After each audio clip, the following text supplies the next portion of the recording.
Hello नमस्कार दोस्तों, कैसे हो आप लोग। उम्मीद करते हैं आप लोग बहुत बढ़िया हैं। दोस्तों आज हम लोग बात करने वाले हैं 5 दिसंबर के करंट अफेयर को डिटेल में पढ़ने वाले हैं और ये हमारा पार्ट 31 रहने वाला है।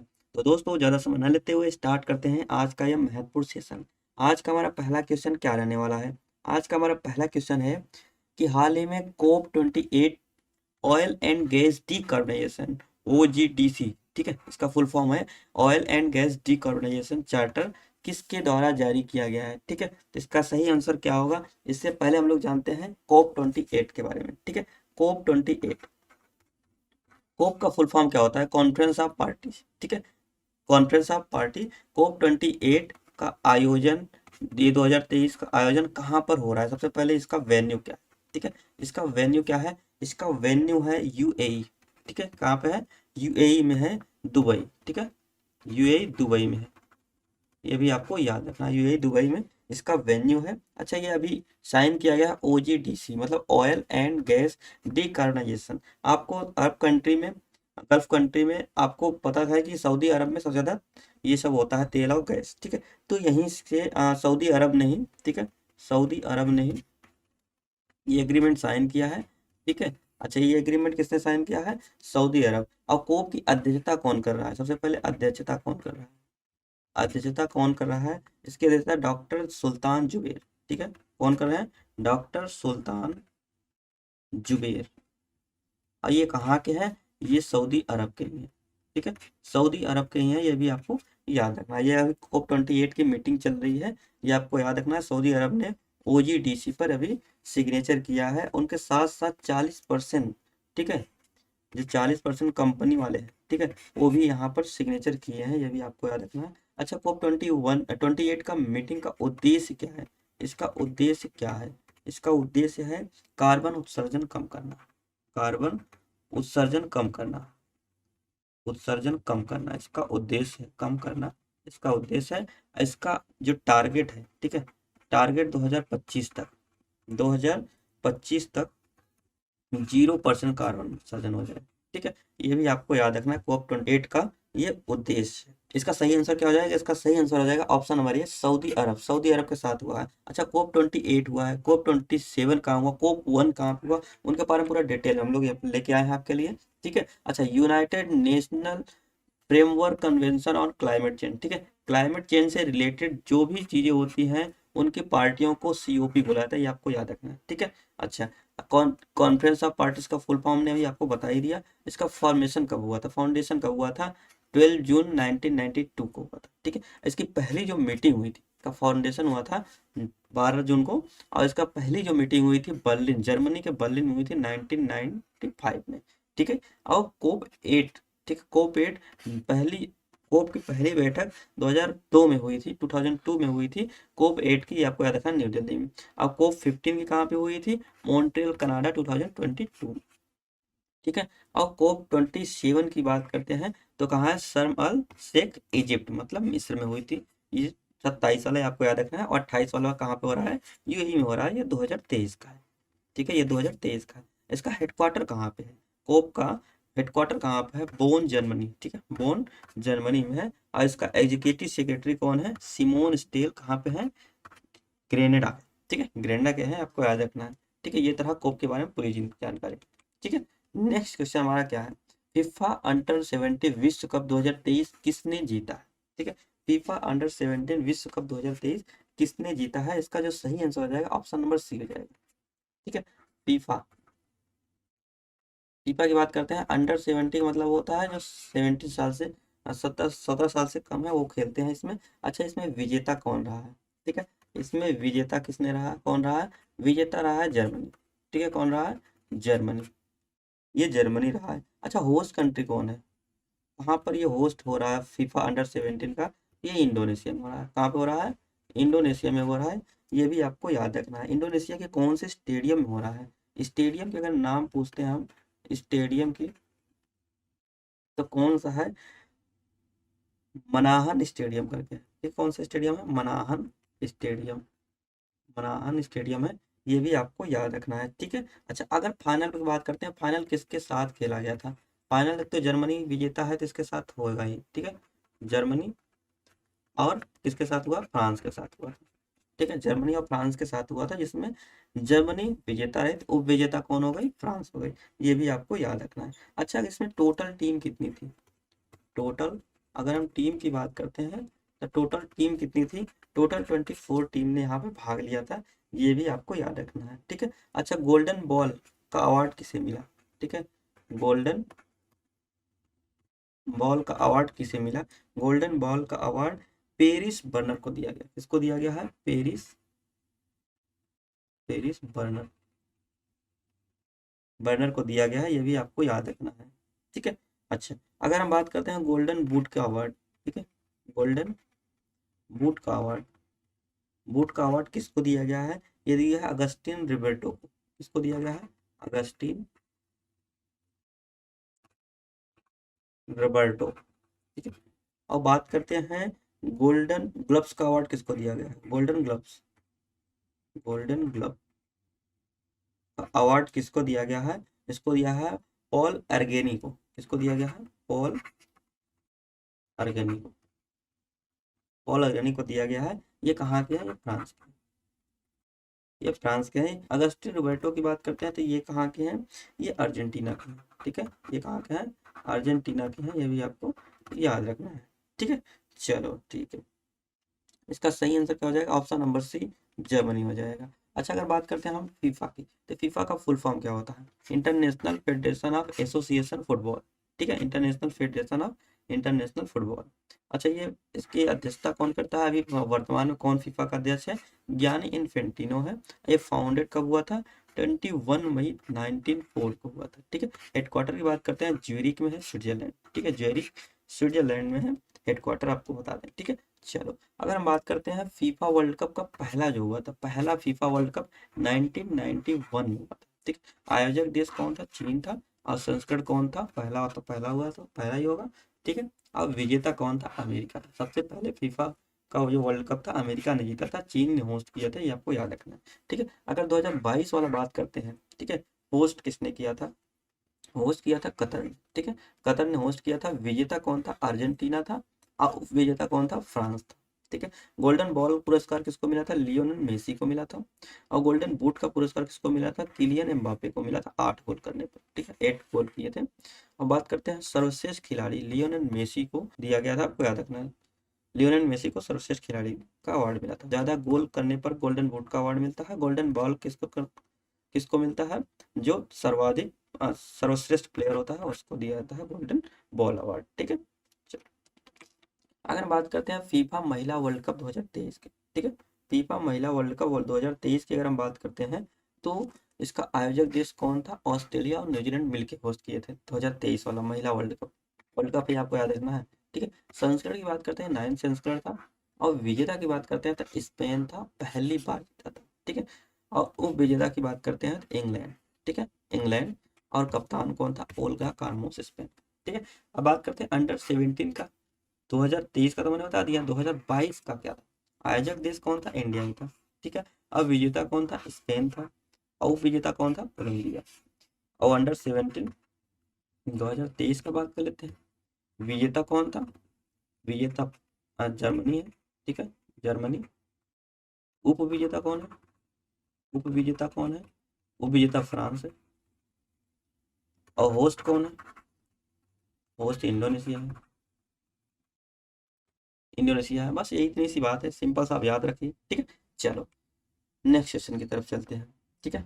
एसएच डिजिटल रैंकिंग 2023 में भारत कौन सा स्थान प्राप्त किया गया। ठीक है, अभी डिजिटल कंट्री की जो डिजिटल कंट्री है, ठीक है, उनकी रैंकिंग जारी हुई, कौन सबसे नंबर 1 पे है और भारत की रैंक क्या रही है ये आपको बताना है। ठीक है, इसमें तो आपको भारत की रैंक बतानी है।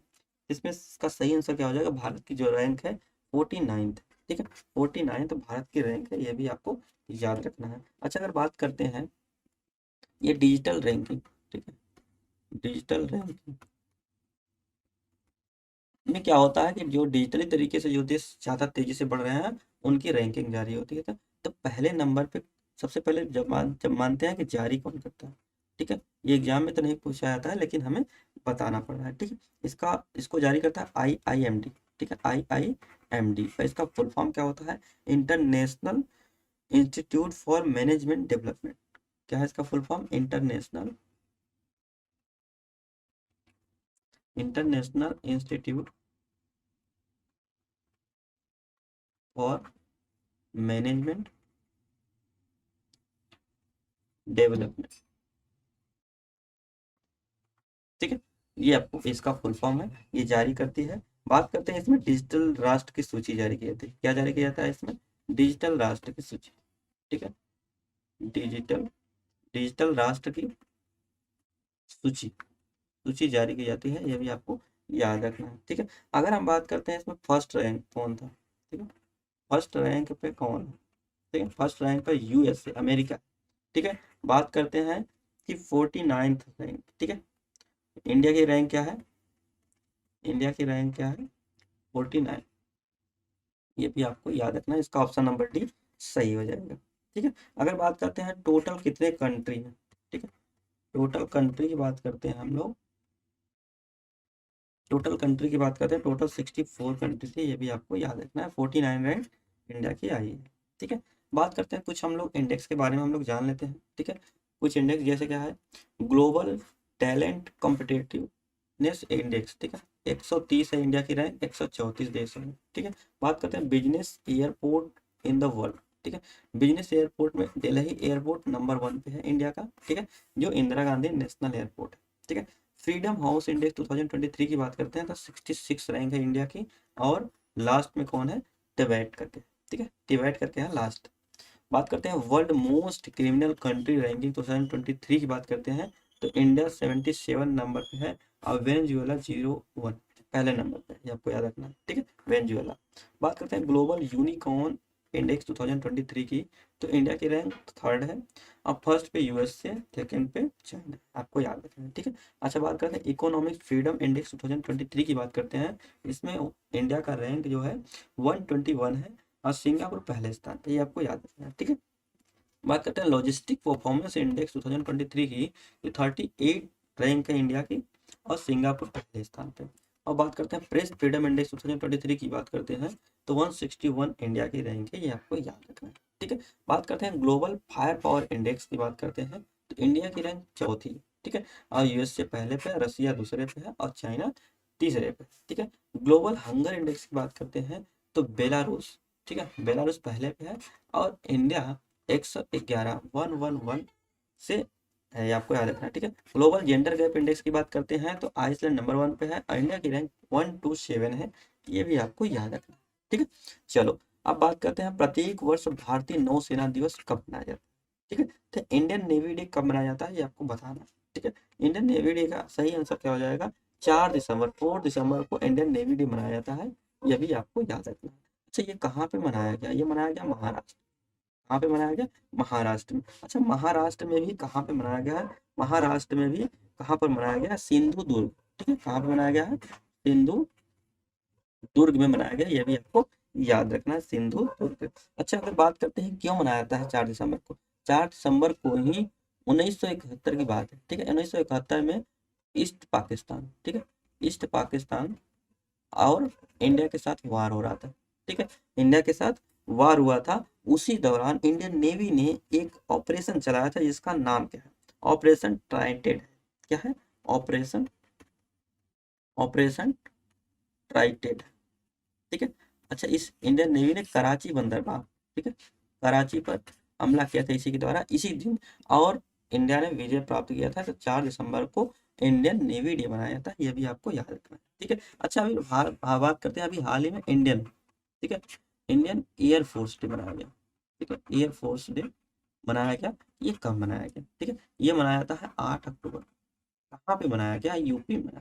यूपी में कहाँ मनाया गया? यूपी के प्रयागराज में। ठीक है, प्रयागराज में मनाया गया, ये भी आपको याद रखना है, मोस्ट इम्पोर्टेंट। ठीक है, चलो अगर बात हुई है सेना की तो थोड़ा सा हम लोग सेना के बारे में डिटेल में जानते हैं। जैसे इंडियन आर्मी डे कब मनाया था? 15 जनवरी। ठीक है, 15 जनवरी।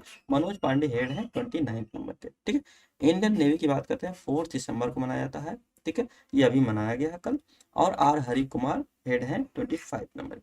ठीक है, एयरफोर्स की बात करते हैं 8 अक्टूबर को मनाया जाता है, वी आर चौधरी यहाँ के हेड है 27 नंबर पे। ठीक है, ITBP Indo Tibetan border police की बात करते हैं, 24 अक्टूबर को मनाया जाता है और अनिल दयाल सिंह यहाँ के हेड हैं, ये आपको याद रखना है। ठीक है, आईसीजे मतलब इंडियन कोस्ट गार्ड की बात करते हैं, 1 फरवरी को इनका डे मनाया जाता है और राकेश पॉल करके यहाँ के हेड हैं, आपको याद रखना है। ठीक है, CRPF central reserve police force की बात करते हैं, 27 जुलाई को मनाया जाता है, डॉक्टर सुजय लाल थेसम करके यहाँ के हेड हैं, आपको याद रखना है। ठीक है, चलो बात करते हैं अभी हाल ही में 5 राज्यों में हुए विधानसभाओं में भाजपा ने कुल कितने राज्यों में बहुमत हासिल की। ठीक है, अभी आपको पता है कि 5 स्टेट में, ठीक है, 5 स्टेट में चुनाव हुआ है। ठीक है, विधानसभा का हुआ है। ठीक है, विधानसभा का हुआ है। कई लोग कंफ्यूज होते हैं, विधानसभा क्या होता है, विधान परिषद क्या होता है, विधान परिषद क्या होता है और लोकसभा क्या होता है और राज्यसभा क्या होता है। ठीक है, लोकसभा, राज्यसभा, विधानसभा, विधान परिषद, इन 4 चीजों में कई लोग कंफ्यूज होते हैं। सबसे पहले तो आपको बता देते हैं, ये दोनों स्टेट में लागू होते हैं। स्टेट के चुनाव के लिए एक तरह से आप बोल सकते हैं, ये है सेंट्रल के चुनाव के लिए। ठीक है, सेंट्रल मतलब केंद्र के चुनाव के लिए। अच्छा, इनके द्वारा जो विधानसभा का जो चुनाव होता है वो जनता के द्वारा चुना जाता है। ठीक है, इसमें लोकसभा का चुनाव जनता के द्वारा चुना जाता है, ये भी आपको याद रखना है। और इसी विधानसभा से विधान परिषद में लोग, जो मंत्री लोग होते हैं वो जाते हैं, ये आपको याद रखना है। और लोकसभा से राज्यसभा में जाते हैं मंत्री लोग, इनका चुनाव जनता नहीं करती। ठीक है, इनका चुनाव जनता नहीं करती। ये कहीं कॉलेज से जो होते हैं या फिर कोई अच्छे संगीतकार हैं या फिर विधानसभा में अच्छा कोई कार्य करता है, अच्छे मंत्री हैं, तो इनको इसमें शामिल किया जाता है, ये आपको याद रखना है। इनको डिटेल में भी किसी क्लास में आपको बताया।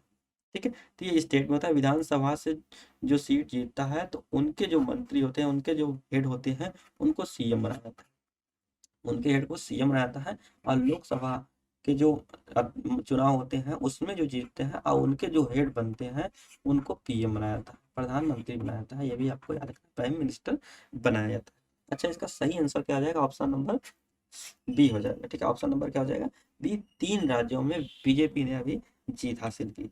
और 3 राज्य कौन कौन से, उनके बारे में डिटेल में जानते हैं। सबसे पहले हम जानते हैं 5 स्टेट हैं कौन कौन। पहला है मिजोरम, दूसरा है छत्तीसगढ़, तीसरा है मध्य प्रदेश और चौथा है राजस्थान, पांचवा है तेलंगाना। ठीक है, सबसे पहले हम लोग जान लेते हैं मिजोरम की। ठीक है, मिजोरम में वहाँ की लोकल पार्टी जेपीपी, ठीक है, जेपीएम करके है। ठीक है, जेपीएम वहाँ की लोकल पार्टी है। उन्होंने टोटल 27 सीट जीती, टोटल 40 सीट है। ठीक है, विधानसभा की, और 27 वहाँ की लोकल पार्टी नहीं जीत लिया, मतलब कि उन्होंने पूर्ण बहुमत हासिल कर लिया। 21 पूर्ण बहुमत के लिए होता है, 27 ऑलरेडी उन्होंने निकाल दिया। और एमएनएफ ने 10 निकाला है, बीजेपी को मिले हैं टोटल 2 सीट, और इंडियन नेशनल कांग्रेस आईएनसी ने 1 सीट वहां पर हासिल की है। इसका मतलब कि वहां की लोकल पार्टी ने मिजोरम का चुनाव जीता। ठीक है, ये नॉर्मल सी बात है। बात करते हैं छत्तीसगढ़, टोटल इसमें सीट कितनी है, 90, टोटल 90 सीट।